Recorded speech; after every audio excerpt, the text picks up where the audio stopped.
Hey, so I've been doing a bunch of experiments with water refraction and caustics and diffraction and trying to simulate that reflective caustic look. And it turns out the blender actually just has a refraction node. Apparently it's been there forever.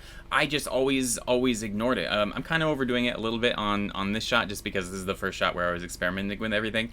But I like it. This is what the viewport saw. This is basically a straight render. And if you were like me, you messed around with some refraction stuff 10 years ago in Cycles, realized that it took absolutely forever to clean up the noise, like prohibitively long, and just never really messed with it again. But in general, refractive stuff isn't hard for Path Tracer. That just means, when the light path hits the material, it says, all right, go off this direction instead. Like, that's easy for Path Tracers. It's this other quirk of Path Tracers where things get kind of funky. So let's get through that real quick. Huge thanks to Nathan Vegdahl for all of this insight. He's actually programming his own spectral renderer, and so he can explain how all of this stuff works. And knowing how it works has been so useful for optimizing it and just troubleshooting when things go wrong. So I thought you guys might want to know also. So starting with the extreme basics, here we go. Here's the camera, here's the light source, and most people probably have a pretty intuitive sense of how a path tracer works. Like, all right, you've got your light source, and maybe it's bouncing out a light ray, and it bounces off the box onto the ground and into the camera, and the camera goes, okay, so that pixel is that value or whatever. And that's, that's kind of true. Actually, the light is not casting the rays out, really, because if so, it bounces out this ray, and that one just bounces into oblivion, and this one bounces into oblivion, this one bounces, boop, boop, boop, boop, boop. And it'd be only one out of every 10 million that actually bounces into the camera, and so that would be a lot of wasted computation. So instead it goes the other way. Let's say this is the camera's field of view, and it wants to just start in the top left, be like, what's that pixel? It will send out the ray and hit, this diffuse surface right here. At which point, it actually splits into two. The first one bounces out into, and maybe hits this cube. The other one is called a shadow ray, and it's trying to bounce directly to a light source to see if it's occluded or not, or what's the intensity of that light. And so it'll go, let's get it a little better. It'll just go up there. This bounce right here, it does the same thing. One will bounce off, maybe into the sky, and the shadow ray will bounce straight to the light source. And then it basically goes backwards. Like the light will, it'll look at this bounce here and be like, okay, well, it's got the light coming from here and here. So we'll add those values to these values, which is also being lit from here, and then it'll go into the camera and it'll be like, okay, so that's the value of that pixel. Except not even really, because let's say you had multiple lights in the scene. You'd have to, bounce it again, and this time you do the shadow ray off to that light source. Or let's say it's a diffuse surface, and so it bounces off here and, hits something else. So it does it multiple times for every pixel. But that is the general gist of how the path tracer works. And a lot of the intensity of, the light hitting the thing comes from that shadow ray going directly to the light source. Let's say you have something like water here, something that refracts, that bends the light path. So right here, the shadow ray goes out towards the light source, but then it hits the refractive surface and it goes off into oblivion. And the same with this one here. It's trying to find it and it goes and it misses. Which means, as far as these pixels, as these points are concerned, it's in total shadow. There's no light there. It doesn't matter how many paths you send out, they will all bend off and miss. And you can see that demonstrated here. I have this plane with the glass material on it, and I have this texture going into the normal map to kind of make it undulate like an ocean. And you would expect some of this light to be passing through to the underside, but none of it is. So how do we deal with that? Well, the first thing is we could introduce some randomness. Like, if we roughen the glass here, suddenly we actually get some light shining through to the bottom, and that's because roughness basically randomizes the light path, which means if this is a rough surface, instead of always refracting the same direction, it could also go this way, or in a way that happens to line up with the light source. And so you can actually, occasionally this point will see the light. Likewise here, I'll turn the roughness back down. If we increase the size of the light right here, or with sun lamps, that's effectively the angle, you can see some light gets through. And that's just because if the light's bigger, it's just more likely that the light path will happen to hit somewhere within it. So what Blender does by default is it introduces a little bit of that blur. Here, if we go down here, by default, filter glossy is up to 1, which means if you do this test, this is what you'd see by default. Because it turns out you can set up different rules for different bounces and different paths, and that's where Path Tracer starts to get really fun. Like right here, This is a camera ray. It's coming straight out of the camera and it hasn't hit anything yet. And like right here, this is our shadow ray, trying to see, you know, if the point is in shadow or if it has access to the light source, and if so, how bright that light source is. So what filter glossy is doing is it's saying, okay, for the camera ray, the surface will always look like whatever you set the roughness to be. However, for every subsequent ray, we're gonna make it super rough. We're gonna make it super blurry so that we can happen to find light sources if they happen to be around. So say you have a lumpy but roughness-free refractive material here, like the ocean, and you have the light path coming out from the camera. It will hit here, and it will always bounce down to the exact same point on the bottom of the ground. However, on its next bounce, if it bounces back up, it will see this as a rough surface, and so each subsequent path bounces off in a different direction until, you know, it finds a light source, and in this way we can actually light a surface underneath a refractive material. Does that make sense? And that is why filter glossy is set to 1 by default, because it's nice to be able to sometimes see things through refractive materials. However, we can actually set this up by ourselves, so I'm going to turn this back down to 0. We've got our bumpy glass plane here, and you can see there's some reflections in it that are nice and sharp. We can turn up the roughness, and then we do get light going through underneath, but it also blurs out those reflections. It starts looking like kind of frosted glass. And so what we actually want is 2 copies of the glass shader. I'm going to get the same bumps in both of them. One of them will be rough, and the other will be nice and crisp here. And I'll mix them together.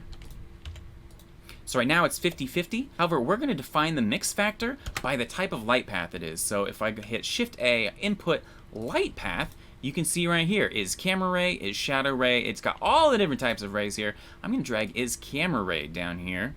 And now, if it's a camera ray, it's going to see this nice roughness-free shader here. But for all of the subsequent rays, like the bounce, the shadow rays underground and all of that, it's seeing this roughness. And that is pretty rad. If you've ever tried to render a car and you've noticed the inside of the car is really dark, that's again because none of the light knows how to make it through the windshield and out and all of that. And so this is a way to get past that. However, I like to use this setup here. Put transparent in there, which means this will still refract light and do all of that stuff. However, every other light path will see it as completely transparent, which means you get as much light in there as possible. Although, just to touch on that, so the camera ray is that very original ray that's coming out of the camera. And so what we're saying here is, okay, that very first ray sees this as glass. Every other subsequent bounce and ray will see it as totally transparent, which means in a setup like this, where we have these 2 glass objects, once one is occluding the other and we only see the monkey indirectly, it renders as completely transparent. So we don't want to use camera ray in this case. We probably want to use shadow ray, and then we've got to swap these here. And so now we can see both of these glass objects. They're still doing, you know, all the refraction and everything, but without casting impenetrable shadows, you know, down below. You know, like this. The shadows are just a bit too intense. But let's say you're trying to make a situation where you actually do want that kind of dappled look underneath the water, that kind of refracted caustics look. I would recommend cheating it. And again, thank you to Nathan Vegdahl for a lot of these tips. Texture, I'm going to put a Voronoi going in there. Just poof. And you can see the texture is now defining the color of the transparency. And so, you know, white is totally transparent, black isn't transparent at all. If I put in a color ramp or an RGB curve here, and kind of make it dark, and you really see those crests. In fact, I might change the, well, let's change this to 4D here, and that gives us this W slider that actually lets us animate the value. I'm going to hit I to add a keyframe, go a little bit later, change this slightly, hit I again. So now in between here, it actually changes. If I hit Shift-E, we can extrapolate it linearly, so it'll always just be changing like that. And I'm actually going to duplicate this, change the scale a bit, and mix them together. And let's use mostly the big one, with just a little bit of this smaller one going there too. Yeah. Oh, and let's also add keyframes to this one. And look at that, that's looking pretty good. One thing is, this is basically just a shadow mask. It's just darkening, you know, it's just a texture controlling the shadow. There should be places where the light is also coalescing and getting brighter than usual. And to do that, we can just plug in a math node here. Let's say multiply by 2. And now we have some brighter areas and some darker areas. The whole thing renders really, really fast. Cool stuff. So it turns out that Blender also has just a refractive shader, which again has been there since the very beginning. I'd always ignored it because I thought refractive stuff was super prohibitive to render. But if we add a plane here, we'll give it a new material, just refraction, and by default, it's got roughness up. We'll turn that down, and look at that. It's actually bending. It's bending the light. And if we plug a texture into there, noise texture, it's doing some pretty fun stuff here, and it's doing it pretty quick. I am in Blender 3.0, which renders crazy fast with cycles, and so I'm getting even more responsiveness than usual. Because remember, it's just bending the light path. It's not trying to bounce, you know, light through a refractive surface to a light source that it's never going to find anymore. All right, but what is IOR?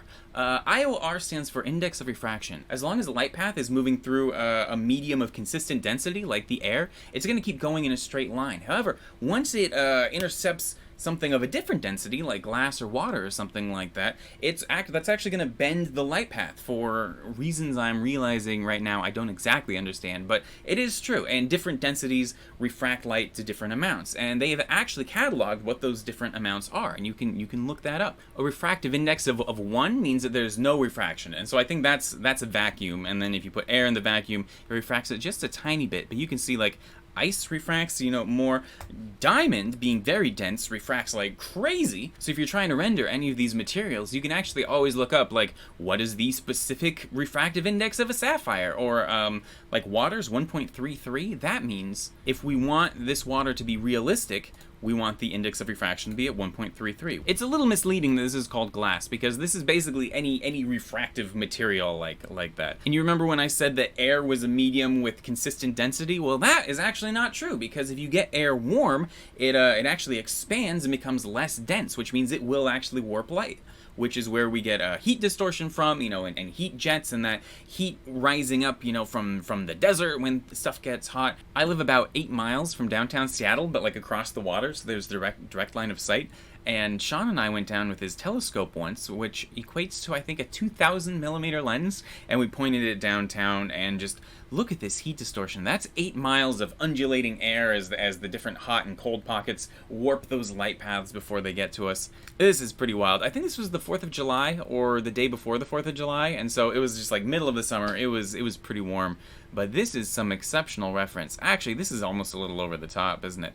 Look at this flaring outwards. It's wild. And so I thought it might be fun to work on that. But first I want to show you something. So, as Isaac Newton discovered a few hundred years ago, white light is actually the entire visible light spectrum compressed, you know, into one color. And sometimes if white light is going through a refractive material, the different wavelengths of white light will all refract different amounts, separating them back out into a visible spectrum.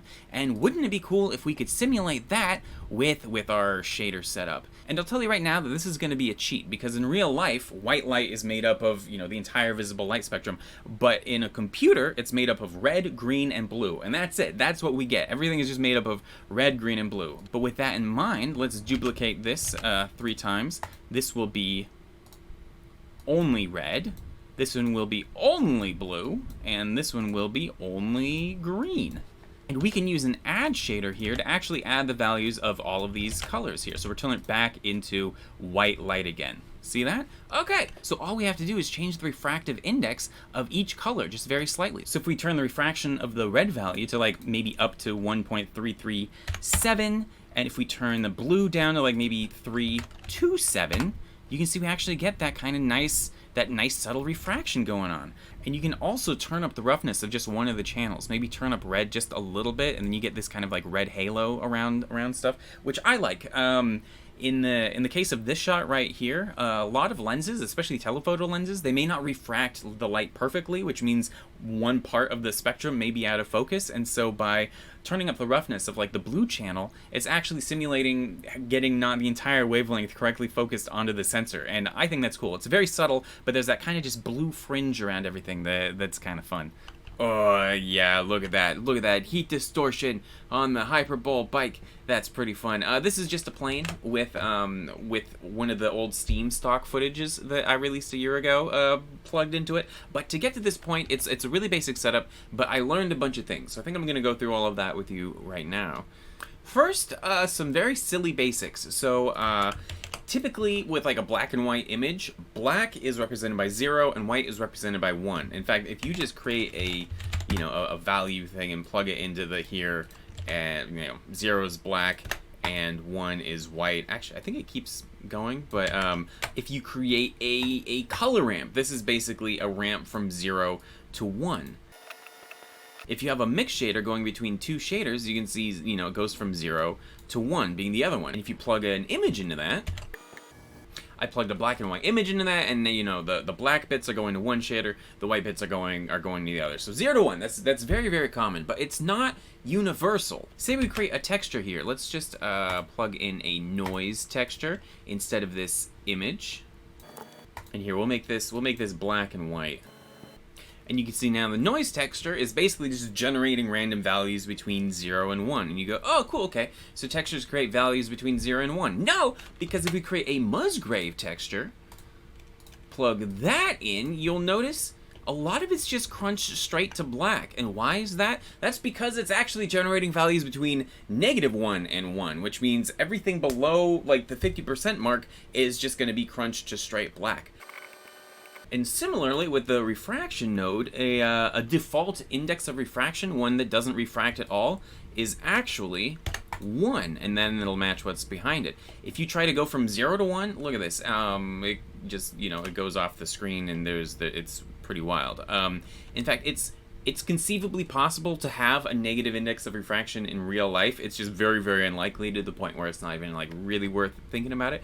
But ideally, you know, a proper index of refraction is somewhere between like 1 and, you know, 3 or something like that. But if we plug a Musgrave straight in there, it's going to be going from -1 to 1, which means, you know, none of this is working properly. So what do? Well, we have to be able to easily convert these ranges to work well with each other. And that's actually very straightforward. We're going to use a map range node. So right here, just map range. Plug that right in there, and we're going to say, okay, right now this is going from -1 to 1, so I'm going to say you go from -1 to 1, and we plug in our desired range. So I'm going to say 1 to 2, and now it is doing exactly what we want. Does that make sense? We're going to be using the map range node quite a bit, and if you've ever used the color ramp to do similar things, to try to remap different stuff, I recommend familiarizing yourself with the map range node. It's very good, because the thing is, I've been doing a few experiments, and I actually kind of prefer Musgrave for heat distortion. Here, let's create a plane here. I've got this camera set up, zoomed in towards, you know, the horizon of this HDRI, which is fairly low res, but we're going to be distorting it anyways. But yeah, we've got our plane here. Going to stick that in front of the camera. Going to give it a new refractive material here. And actually, okay, a quick note about Cycles and Eevee. Cycles is actually, you know, bouncing all the stuff around for real. Eevee's approximating a bunch of stuff. Like, you can't have 2 layers of refraction behind each other, or, you know, Eevee's only going to take care of the first one, whereas with Cycles, you can do as many as you want, and they'll just keep bouncing the paths around and be like, yeah, this is fine. If you want to use refraction with Eevee, you've got to go into the render properties here, go under screen space reflections, because it's just warping stuff that already exists within the screen space. It's not actually like generating anything new. Check refraction, and then under the material properties, I think you also have to check screen space refraction. And then ideally it should be working. Is it just because the blur's up if I turn the blur down? Yeah, okay, and if I turn the roughness down, you can see it is actually doing what we want it to do. But yeah, in general, if you set up a thing in Eevee and then you toggle over to Cycles, it is not going to look the same. It looks kind of close, and sometimes they're interchangeable, but I would recommend try to dial in the look in the render engine that you're actually going to be using, and we can look at that a little bit more. But okay, so we've got our view here.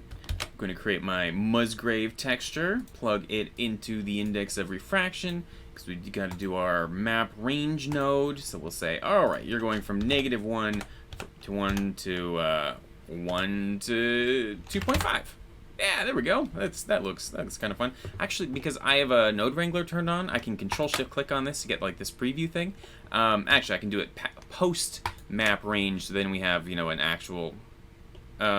Oh, that's right, because we've mapped it so everything is now brighter than white, and the map range node is just showing us from 0 to 1. Everything's brighter than 1. So yeah, I guess we will stick with the Musgrave texture. And with Musgrave, I like to crank this up pretty good. And then also we're going to turn the dimension down, and you can see that just makes it squigglier. And if we turn lacunar, what is that? Lacunarity? I don't know what that is, but I do know if I change it to 10, that it gets this nice, you know, you get kind of the large heat waves, and you also get the small heat waves. I keep trying to look up reference of heat distortion online, but all I can find is After Effects plugins for simulating heat distortion. It's actually kind of hard to find good reference. But because you're looking through, effectively what you're doing is you're looking through 1,000 pockets of warm and cold air, all of which are undulating things in different amounts. So you want different scales. You know, you want those close-up air packets and you want those distant air packets. And in the reference, you can see the either exceptionally hot stuff or the stuff in the foreground. You can see the actual air currents. You can see it moving, but eventually it gets so fine that it just kind of looks like distant shimmering noise. You can't even really tell, like, if it's moving in a certain direction or anything like that. And this was the closest I could find to getting all of that in kind of one easy package. So we could go from 3D to 4D, which gives us this W slider, which if we animate it, actually, like, look at that, it animates the noise. And if we add a keyframe, here, I, change it, hit I, Shift E, linear extrapolation, whoa, maybe spread those apart a little bit. Yeah, and if we, Control-Shift-click on that, and hey, all right. But if you're watching this and you're kind of feeling like it's just kind of warbling, and it's maybe pulsing, there's a reason for that. And like I talked about in the ocean video, some noises are made by just like effectively taking a grid and giving each point a random value, then you subdivide that grid and give each point a different value, then you subdivide that grid and give each one a different value, so you kind of get this fractal random noise thing. But since it's based off of a grid, this value is just like basically slamming you through that grid. Like, this is kind of a good way to think about it. I've got this Voronoi texture just moving up through the cube, and so you're seeing just this pulsing on top. However, if you rotate this so it isn't square, instead it doesn't hit all at once, and you actually get this kind of weird directional pulse. And we can use that to our advantage. So here, let me change this back to 3D, and I'm actually gonna change this down to 1.5, make it a little less distorted, a little bit less crazy, and let's just Control-Shift-click to look at the Musgrave. I'm gonna set up a mapping and a texture coordinate node here, and just like we were seeing right here with the Voronoi, I'm gonna rotate this texture so it isn't square with the plane, you know? So I'm gonna just rotate this like 40 degrees, and now if we raise it up along the Z-axis so it's intersecting the plane, ooh, you can see actually it's not only undulating, but it kind of feels as if it's moving upwards, which is a bonus because I do want it to feel as if the heat's kind of rising up out of the desert. I think that'll add some realism. So yeah, we'll add a keyframe, change this, add a keyframe, Shift E, linear extrapolation, and there we go. So let's take a look at this now. And I was looking at this thinking, hey, this looks pretty good, but then I started noticing some weird things. First off, it looked like it's a lot more blurry around the edges than it was around the middle, and I had like a horizon. So here, let's add this plane here as the ground, and I noticed this weird thing where once it got to the middle of the image, there wouldn't be any distortion on it, and I was like, what is going on with that? So I brought in a grid, images as planes. And yeah, as you can immediately notice, not as distorted closer to the center, and this vertical line and this horizontal line are basically here. In fact, we can even line it up a little bit better, are distortion free. And the reason for that is actually pretty simple. So, all right, we have our big refractive surface, we have the camera. Camera shoots out a ray here, it hits the surface and cycles, multiplies, you know, the angle that it's hitting the surface at by the index of refraction or something. And, you know, that changes its path somewhat. And if it's going at an even steeper angle, you know, a different number is going to happen. However, if it's hitting straight on, that's effectively 1. And so it'll just multiply like 1 by the index of refraction, and it'll just keep going straight, which means the stuff in the middle is going to look more or less the same, which means our distortion is going to be more noticeable out here around the edges where the index of refraction is changing the most. And if my description of the problem didn't really make sense, don't worry about it. This is just the workaround, though. So what are we going to do? We're not going to plug the texture into the index of refraction. No, we're going to plug it into the normal. We're going to make a bump map. If you've ever seen like dappled glass or like a shower door, you know, a diffused shower door, we're effectively going to be making that. So we've got our texture here. We're going to stick it into a bump map, plug the normal into the normal, and the height into the height. And wowza, that's doing a whole bunch. I'm gonna turn the distance down to like maybe 0.1, and then turn the strength way down. Is that? And yeah, that's looking pretty good. Here, let me delete this grid now. Okay. I think this is still just a question of it's being too intense.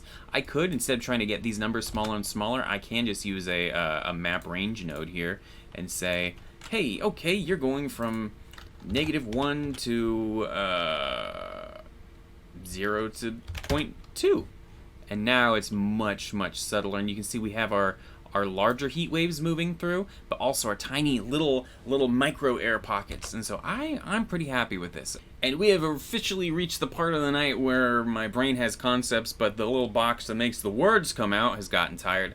And so they're coming out kind of in the wrong order. And I'm saying a lot of L's. But anyways, so this type of effect, you typically see it close to the ground because the sun's heating up the ground, which is likewise heating up the air, so you get this extra hot pocket of air right above the ground. In fact, if you've ever been walking along the road and you see that kind of like mirage along a hot road, that's because it's warping light so much it's reflecting the sky, or, you know, whatever's behind it. But can we make this effect more localized so we can kind of like center it around the horizon? Yes, we can. That would be an insane hypothetical. So let's hit Shift-A, Textures, Gradient Texture. I'm going to Control-Shift-Click on that to see what's going on. Okay, we've got our gradient kind of going the wrong way here. So I've got the Node Wrangler turned on, so I can hit Control-T, bring up these mapping nodes, and I'm going to just rotate this gradient counterclockwise -90 degrees. How did I know to do that? It's because I tried rotating it on every direction, on every axis multiple times. But this is looking good. We want to dial this in a little. I'm going to hit Shift-A, Converter, Color Ramp, and you can see now, you know, this just translates directly. So we're going to create a little white band here. Add one more point. Make that black, and it might make sense if we change it from linear to ease, just smooth things out a little bit. But now we've got, if we make this be where our heat waves are, we're in a good place. Oh wow, okay, I've got maybe a couple more minutes in me here. I'm losing it a little bit. So we've got this texture here, we have this texture here. I'm going to use a Mix RGB node, plug them both into there, and say multiply. It's going to combine the darkest parts of both of those nodes. Oh, and turn the mix factor all the way up, and look at that. Now it's just this one little band. I love it. Go back to the main refractive thing, and if we go into the camera view, yes, we get our little low-lying heat distortion, but only right there. In fact, let's just move it to the middle so that we can actually just stick this, you know, along the horizon. Actually, here, I'm going to duplicate this and do the exact same thing, but with, instead of a linear gradient, I'm going to use a quadratic sphere, maybe? And if I click this, okay, it's down there, move it over, yeah. Use this color ramp to localize it a little bit, and if I use this here, ideally we'll just have this hot spot right in the middle of the image. And it looks like we do, it's just very faint, so I might turn this strength up a little bit, and yeah, alright, there we go. So now we have just a little localized thing. Okay, so why doesn't this square blend into everything else? Wouldn't that be cool? The reason for that is, remember, a index of refraction of 1 is neutral, but if it's 1, then everything is multiplied by 1, so you can't actually see our bump map doing anything.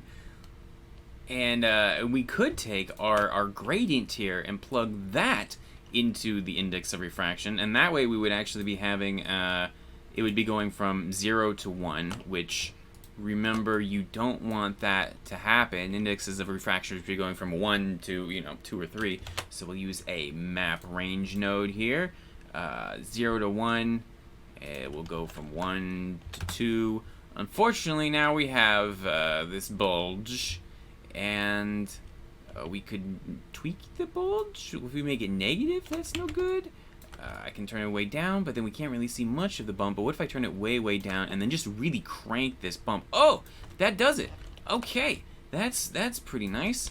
And so that's how you do that.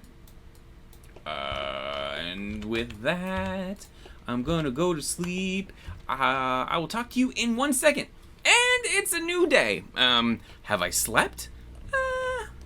It's a new day. Let's see what the delirium has produced. I actually think that's pretty good. I think I'm gonna turn the strength down just a little bit, and yeah, I'm digging that. Okay, let's try to do the one with the smoke though, using all that we've learned here. And here we are on top of this nice little hill in the desert. Thank you HDRIhaven.com. Got a bunch of free HDRIs there. It's great. Sorry, F3 images as planes, and I'm gonna load in one of these Steam elements that I released last year. I think the tier 7 folks have all of these, but the tier 3 folks I also released a couple. I'll link below. And let's load in one of these Steams. And there it is, doing its little Steam thing. I'm gonna slide open a new panel here, open up the shader editor, and the first thing I'm gonna do before I forget is check cyclic, because this thing actually does loop. Just to set up the scene a little bit, let's go into the render settings, check screen space reflections, so we can check refraction, refraction, diffraction, that's a mess. Under the material settings, I'm gonna go down and check screen space refraction, so it'll work specifically with this material too. And now, I think ideally we're ready to go. Also in the render settings, I'm gonna uncheck viewport denoising, because otherwise it blurs everything, and it's no good. And now we're gonna set this up in accordance with all the things that we've been talking about. So I'll create my refraction shader here, plug that into the surface, and that's looking fine. One thing, if we set the index of refraction to 1, you know, it won't like refract at all, but you can see it's a little bit darker, and that's not great. The reason for that is because this looks white, but if you look at it, the value is actually 0.8 as default for some reason. So I'm going to drag that all the way up, and now it's actually, you know, transparent. So we've got our Steam. I'm going to drag the color into the normal map. What's that do? Oh, it's ugly. Let's tell it that it's a bump map. Plug it into the height, and now we've got something that looks a little bit more like what we would expect. And why is it invisible? Oh, because the index of refraction is not refracting anything. Okay, there we go. But now we want to blend this with, you know, the background, so it doesn't have this border. So remember, we have to make the outside be 1, a value of 1, so it's not refracted, and the inside stuff will be different. So we're going to take this black and white footage, which right now goes from, you know, black 0 to white 1, and use the map range node to change that. So here we go. 0 black, white 1 will now be 1 to like 1.75, and hey, that's looking pretty good. I might actually turn down the normal map intensity a little bit. But one thing that's kind of weird, like it looks okay from the front, but if you get to the side, suddenly it gets all like, whoa, very skinny. And there's a couple things we could do about that. The first one here, we've got our camera here, and I'm just gonna add a constraint to this panel under the constraint tab. Let's do a locked track. We're gonna have it track to the camera. We're gonna lock it on the y-axis, and it's gonna follow it with the z-axis. And so now wherever the camera goes, it'll just always be looking right at us. We can never get alongside it. It's a little bit hard to see, but you can see it's working. You can imagine what's going on. The second way, here, let me delete this camera, is to actually turn down the bump map and the index of refraction as you get alongside it, so it just kind of disappears. And do that, here, I'm gonna create a layer weight layer here, and if we go to facing, it's basically just giving us a value based off of the angle we're looking at this. So right now, you know, when we look straight on, it's black. When we get to the side, it's white. I'm going to invert that, so now it's dark when we get alongside it. I'm actually going to blend this to like 0.7. You can see the higher it goes, the more it'll be dark when you look at it sidewise. And if we just multiply against the Steam here, color mix RGB, plug it, you know, right in between there, and this goes into here, multiply. If we go to the end, ideally, here, I'll turn this up so we can really see what's going on. We've got our heat, and we get alongside, and it's just gone. And so that's just kind of another nice way to work with these elements. One quick note on the difference between Eevee and Cycles. The roughness here is actually really handy. Like you can see, it adds all of this actual blur to the distortion, which adds a lot of realism. But whereas right here, the roughness is kind of a byproduct of the index of refraction. Like it only is where things are being refracted. In Eevee, by default, it blurs the entire thing. And the way to get around that is to just drag, you know, those same values that are going in index of refraction into the roughness. And it's not doing much here, but if we add our map range node, see, it's such a good node. And we're going to say, all right, 0 to 1 is now 0 to like 5. That's maybe a little too much, but then you get a little bit of that going in there, although it's kind of some weird artifact, but you could tweak that, and it works the same now in cycles. But of course, we've got that issue here where if we go through the steam, pop, we'll just kind of clip through it. And so I was so excited to make that tutorial last month, showing that if you combine a transparent shader with this and you control the mix with the distance from the camera, poof, then it will fade out the closer you get to it until you just pass through it cleanly. Unfortunately, the result is you actually get this doubling. Like if you look at the ground, because it's showing you both the refracted version and the transparent background, you know, offset, but it isn't actually just bringing them back together. So let's not do that here. Let's do it back here before we even refract anything. So I'm going to put in one more multiply right here. I'm going to set it to black. And here, let's get rid of all of this nonsense that I was just doing. And let's see, if we throw in camera data, I don't remember which way this should all work, but I think this should kind of work. Okay, right now it's backwards, so I'll just throw an invert node in there. Will it be that easy? Will it be that? It is actually that easy. Here, we can tweak it a little bit with a color ramp node. So we'll just keep it nice and visible until, you know, a little bit closer, and then it fades out. But you can see it doesn't actually double, it just turns down the index of refraction as we pass through it. So yeah, that's still cool to me. This blur is a little bit much, isn't it? There we go. So hopefully there's something kind of useful in there. I've been having a blast with all this stuff. I'm excited to mess around with it even more. I think right now I'm still in the stage where I'm going to be overusing it a little bit before I learn to kind of like tastefully bring it back a little. I'm like going out of my way to try to invent shots that would necessitate heat distortion. But yeah, all right, I'll link these Steam elements below, and talk to you soon. Have a good one.